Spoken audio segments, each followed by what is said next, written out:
Hey, third graders, happy Monday. I hope you all had a beautiful weekend and you're ready to rock and roll and start a new week of learning and loving life and being grateful and being appreciative of all the wonderful things that we have.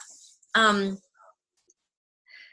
I want to start by saying that from what I've seen in my class and from what I've heard from your teachers, you are having an extraordinary experience with writing, and you've done an incredible job with the research and with your reading skills and ramping up all that you're knowing about bats and elephants and sharks and wolves. Today, I want to start you off by saying that we're gonna be writing. There's a very good chance that some of you have already written. I have a couple of students in my class who actually finished their writing. And so for those of you who haven't started, that's okay, but today you're gonna get it going. And for those of you who have already started, this is gonna help you sort of hone in on some of the things that you're working on. Okay, so the first thing I want to say is that you will find on all of your web pages a rubric and a sample of what your writing piece should look like. So I'm going to share my screen with you right now to show you what that's going to look like. I'm going to disappear into a little tiny space for a second and show you what your animal research piece should actually, actually, let's do this first. This is your rubric. All right, so your rubric is going to give you all the things that you're not yet doing, that you might be starting to do, or that you've definitely done. And there's a difference between starting to and you've done it. Like starting to is one thing, and actually having it consistently done is another thing. So be honest with yourself, because this is for you. Okay, so you've got your structure, your development of your piece, your overall idea of what you're trying to convey to your readers.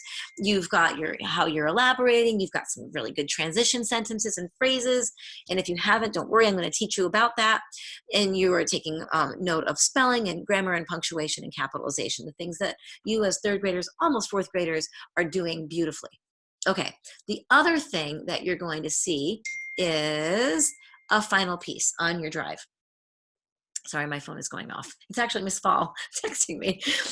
Okay, so I want you to take a look at what this is going to look like. This is our piece that the third grade teachers have written.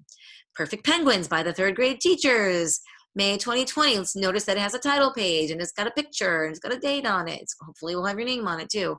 This one has a table of contents, healthy habits, funny foods, penguin parts, lively life cycle, and so forth.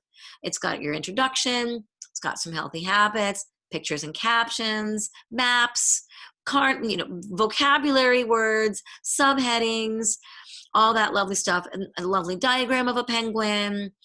It's got some fun facts, it's got a conclusion, and it's got a glossary. Okay, these are some of the things that we think you're going to have in your piece. All right, I'm going to come out of that sharing. Very quickly, you're going to write your piece this week about an animal, and you're going to want your readers to know something that you believe about your animal. What I mean by that is, if I'm writing a book about, say, sharks, and I want my readers to know this is a force to be reckoned with and you need to be scared of them, then the information and the details that I choose to put into my book about sharks should convey that. If I want to teach my readers that, they should be scared of us, this is their world and we happen to be swimming in it, and it's not fair the way we treat them, then the information that you choose to put into your book about sharks should convey that.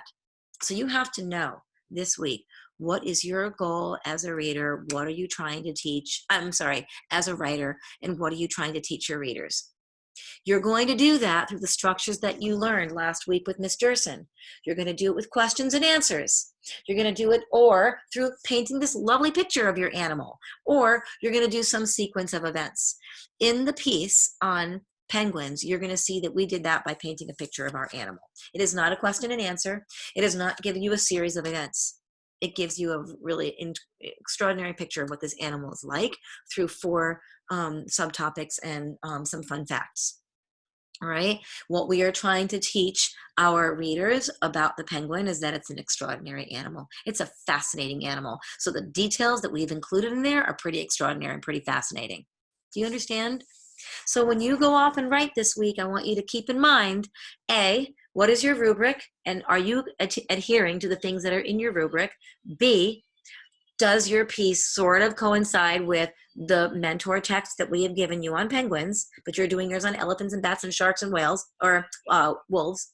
And are you using some sort of structure like question and answer or painting a picture, a sequence of events to teach your readers that you want your readers to know something really extraordinary about your animal, and you want them to walk away feeling that way about them the way you do?